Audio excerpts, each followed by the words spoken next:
You are comfortably zoned with the Zigzag Man in Alameda, California, pushing on the doors of life marked pull and fighting the unholy trinity as we go.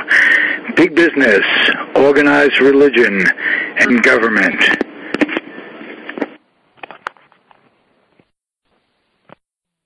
I am back, and you are comfortably zoned with me, the Zigzag Man, in Alameda, California. And I'm down by the lagoon at the 420 Studios. And I've got a very special guest with me today. We have a theme of Halloween, and Lois Baptiste, whom I consider to be the co-queen of Halloween.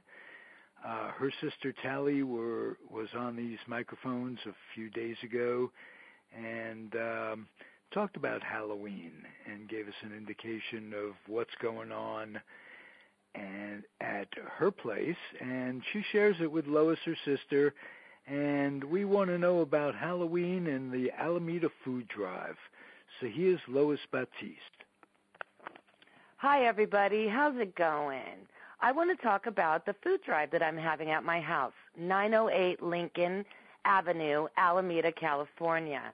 And what it is I've set up a food barrel out in front of my home, and we are sanctioned by the Alameda Food Bank.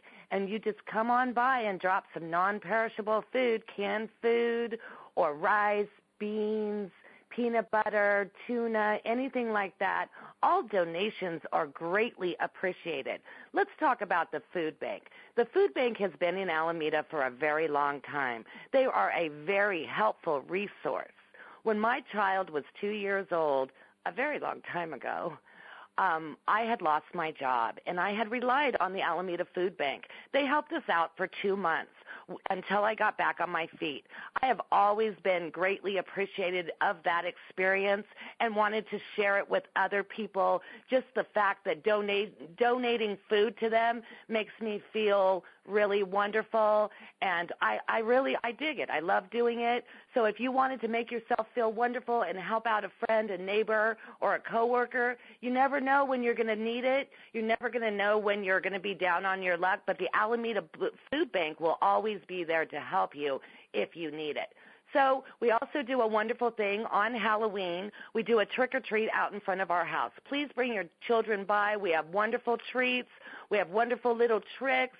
We have blow-ups. We have everything. And we do this great scene out in front of our house. So remember, donate and help out a friend. Thank you so much for listening. Whoa. You know, Don Pardo is dead, but we don't miss him at all around Alameda because we have Lois. That was tremendous. You don't even work for the Alameda Food Bank. You just did a 30-second spot that was right off the top of your head. Woo! But what you didn't tell us is what you guys have been doing in the past for Halloween, what it is every year, and what it was, how you guys came to this Halloween theme, how it was developed, and some of the things you've done with it over the years. We have been lucky to be part of a contest, Alameda Haunt Your House, and it's done by this wonderful group called the Boo Crew. And what they've done is they go around and they judge scenes out in front of your house. So for the last 4 years, my sister and I have done this big artistic scene that's mostly my sister does the front scene, and we decided in 2009 that we would go ahead and do a food bank drive ourselves. So we did a food bank drive, and the very next year, in 2010, the contest picked it up, and every year they've been doing this contest with the Haunt Your House. They've been doing most cans collected. And we've actually been reigning champion for a while. And last year at 908 Lincoln, we collected 1,100 pounds and contributed to this big number that the Boo Crew had collected from the island of Alameda and donated to the food bank. So it's a passion of mine that I had mentioned before. My sister is an artist. She does most of the sculpting, and she does all the landscaping and the arrangement for the scene. Everything's done by hand, and it's something that we do because when we were little, my mom used to decorate the front of the house. This is the home that my sister and I grew up in and was lucky to inherit 10 years ago. So I'm going to hand the phone back to Ralph, and I'll be done. Okay, thank you. Right. You see, she lost the word there, but I picked it right up for her. We get along just fine. What was Halloween like for you kids, you adults now, kids then, when you were growing up? I want to find out. It was very community-based. It was very exciting and fun. We would look forward to it every year. Like I said, my mom would decorate the front of the house. She would be one of the only people on the block that would have giant bowls of candy. And, of course, all the kids came to our house. Well, we kept up that tradition when the house was passed on to us. And we set up a table, we set up tents, we do all kinds of stuff. So not only come by to donate food for us, please come by on Halloween and bring your children. And my food drive goes from October 1st to October 21st. Well, you notice that for every question, she gets it in there. You didn't get in the address this time. It's 908 Lincoln in Alameda. But you were tremendous. Thank you for coming on, and it was good having you. What can I tell you? Thank you so much. Thank you for listening. Did you have fun at all? Of course I did. All right. All right. You tell your sister because she'll be very upset if you didn't have fun. Okay. All right. Here we go. I'm going to get on with it, and we'll be back in a minute.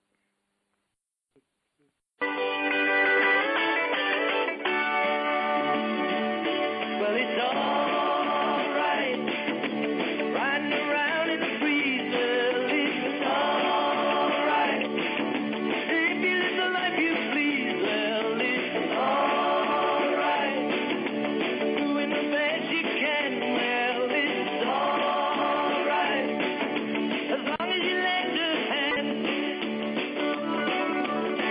You can sit around and wait for the phone to ring, waiting for someone to tell you everything. Sit around and wonder what tomorrow will bring. Maybe down the lane. Well, it's all right, even if they say you're wrong. Hey, you are comfortably zoned with me, the Zigzag Man, in Alameda, California. I am Ralph Tycho, and I'm having a hell of a time because life is good. The weather's beautiful in Northern California. I got a subject today that I love talking about, and that is marijuana, cannabis. In this case, medical marijuana.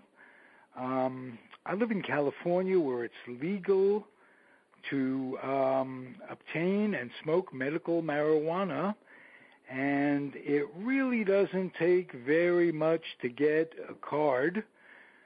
You need a doctor's recommendation for whatever ails you, and they're very liberal about what it is that might ail you.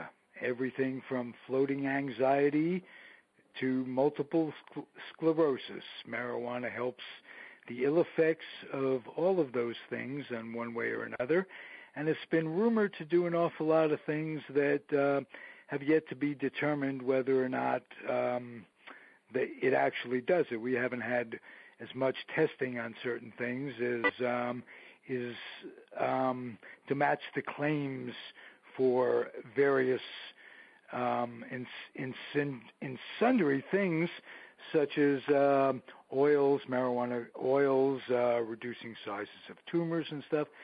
All kinds of stuff out there that's happening that is being written about and studied at places like Harvard and UCLA Med Center. it's just not out. It's just not a fad anymore.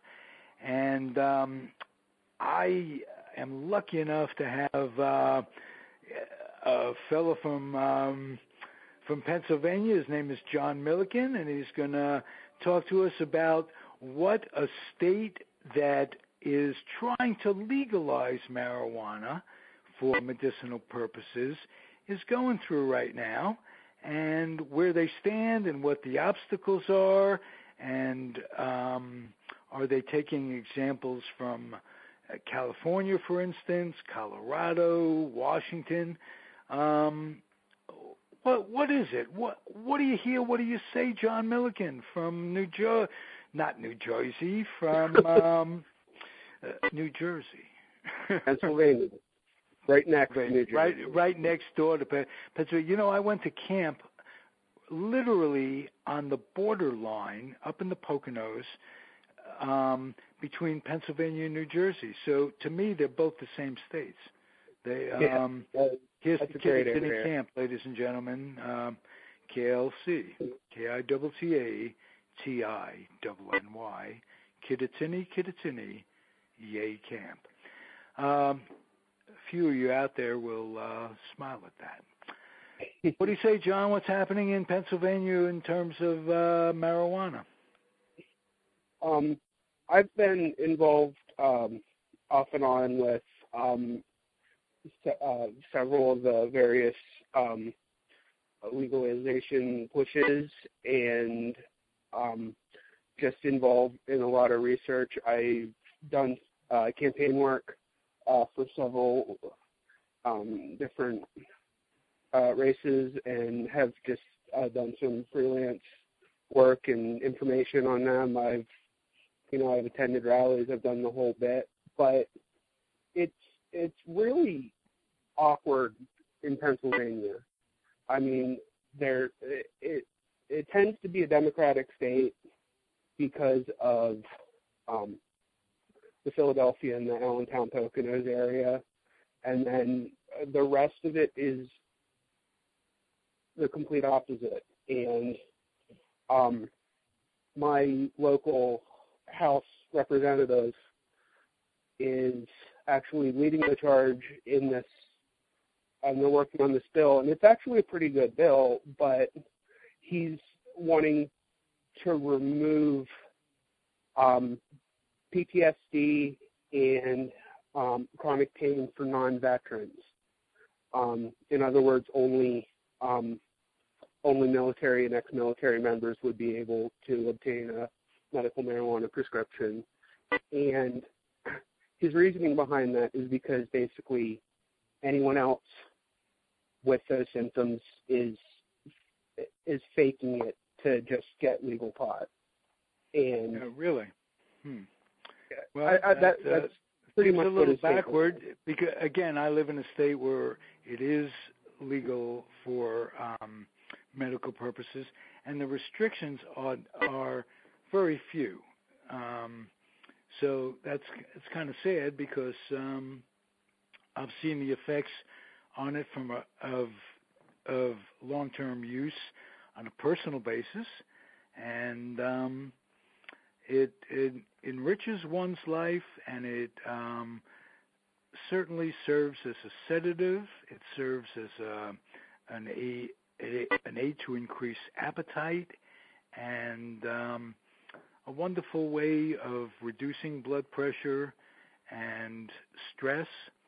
And it should be legal for everyone. It should be sold for about $0.25 an ounce, 25 cents for an ounce. It's a weed. It grows. It can grow freely.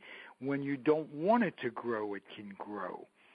So making a business out of it is repulsive in the first place, but anything that adds to the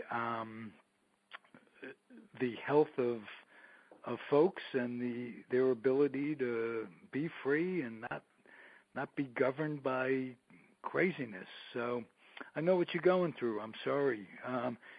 Pennsylvania's a conservative town and conservative town state, and you've got obstacles. who are you know the one person that you're up against? Is there one person going to make the decision on what goes into legislating restrictions? No, it's been actually a very good bipartisan effort, which I'm actually really proud of, because I mean it's nothing's been bipartisan, especially in this state. So, right, except for this, and it's some of it's kind of shady. I mean, there's a lot of people that are saying that they support this, but it's mainly because they're only looking at children with epilepsy and stuff like that, which is just kind of that feel good mark on their resume, that they supported this, when it's just the only thing that they're pushing is experimental CBD for for children that aren't responding to other medications. And I've seen very closely people respond, adults respond with epilepsy very well. My brother has some very serious health problems, and he dropped down to almost 100 pounds at one point, and wow. That's kind of how he ate. And I mean, there's just so much being looked at. I mean, there's. Okay, John, what are you doing to organize? Do you have petitions going? Going? Yeah, I mean, there's all the petitions, all the rallies. There's all sorts of stuff. I know there's been a lot of calls and letters directed at my local representative, who made those very insensitive statements. Well, I mean, they're not even statements. It's actions. I mean, he's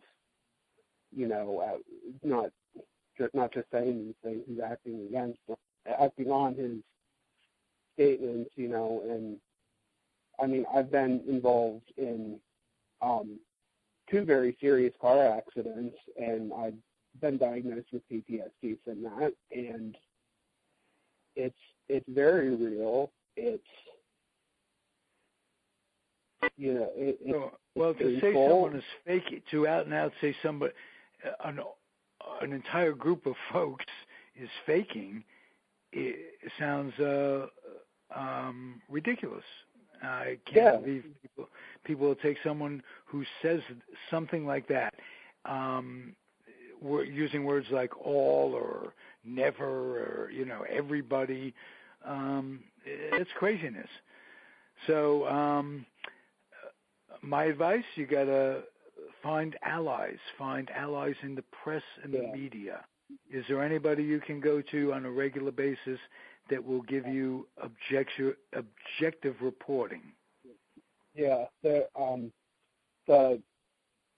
local, both the TV and newspapers in our area, being just in the proximity of the Capitol, do a very, very good jobs covering with that. Okay. And they've been really supportive, and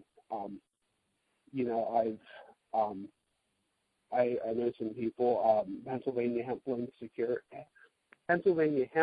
Security is a good organization. They've been really one of the main groups that have.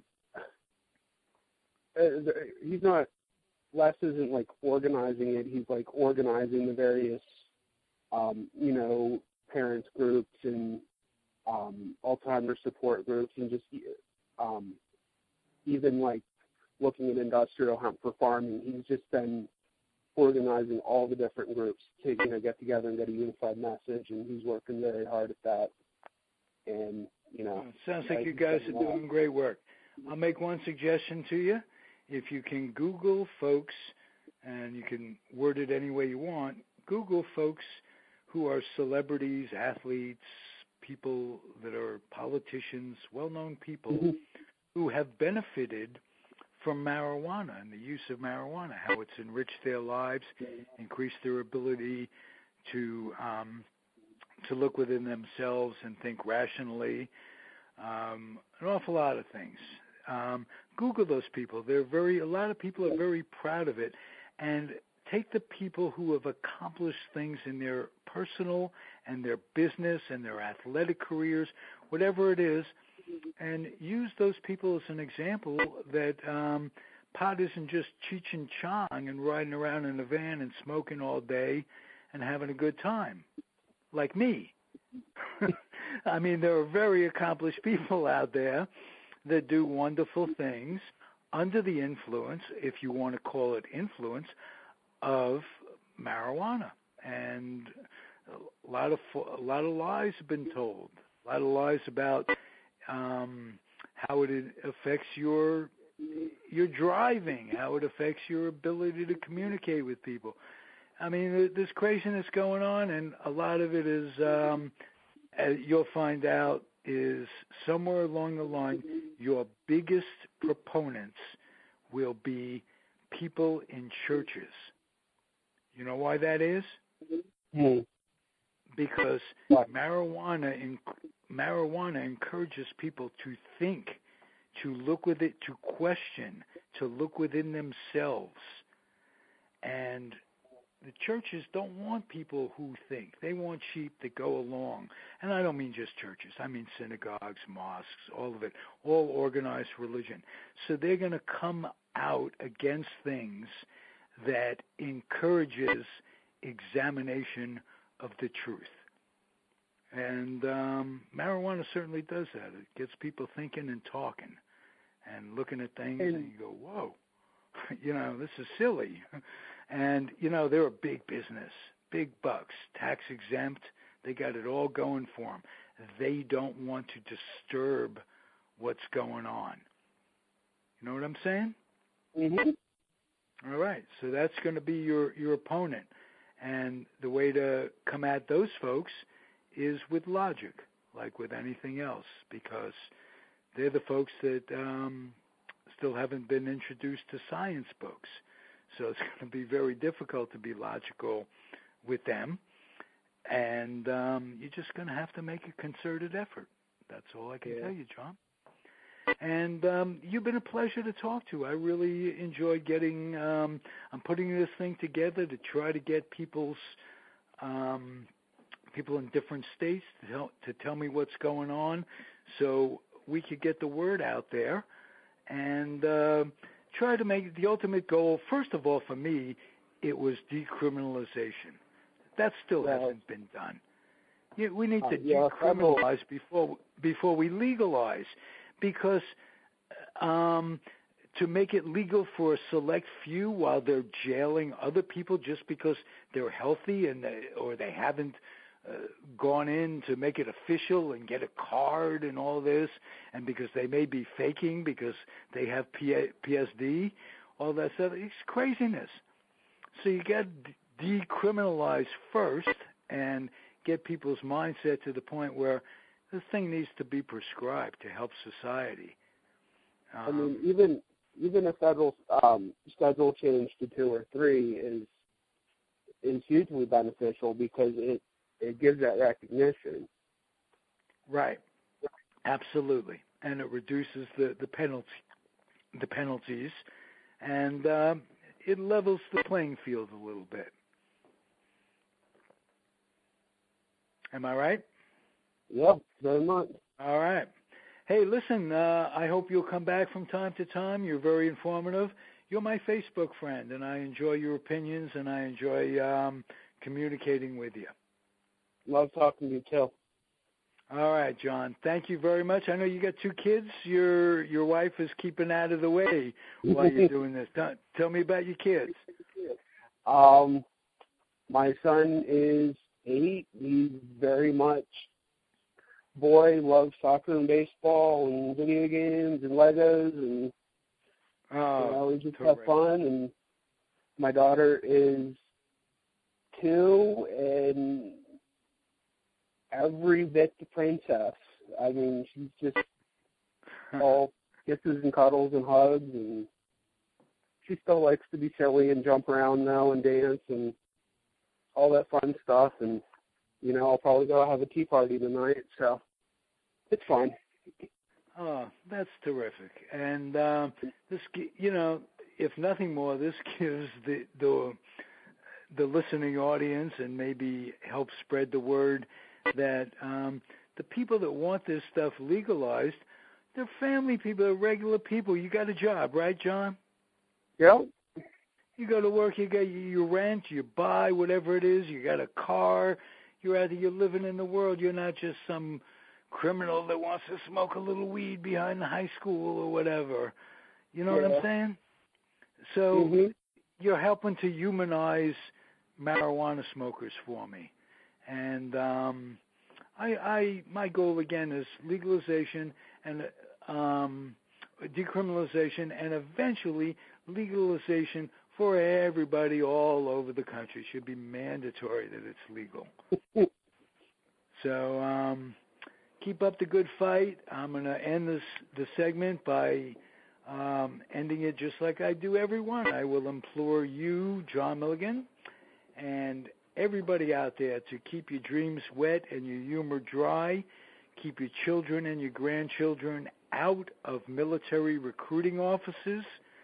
You do not want your child used as fodder. We have a bunch of wars going on for no reason but religion and oil and imperialism in general and all that goes with it. It's a bunch of hooey that we don't get along in the world.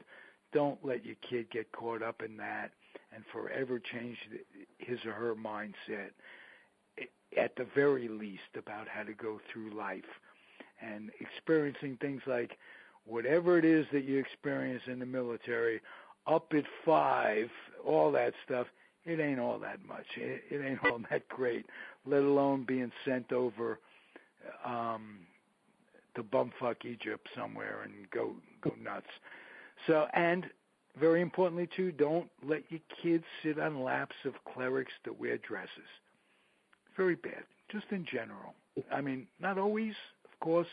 People like to frolic for nice reasons, but many of them don't. And most importantly, keep on keeping on. Adios, amigo. All right. Peace, bud. All right. See you soon. Later.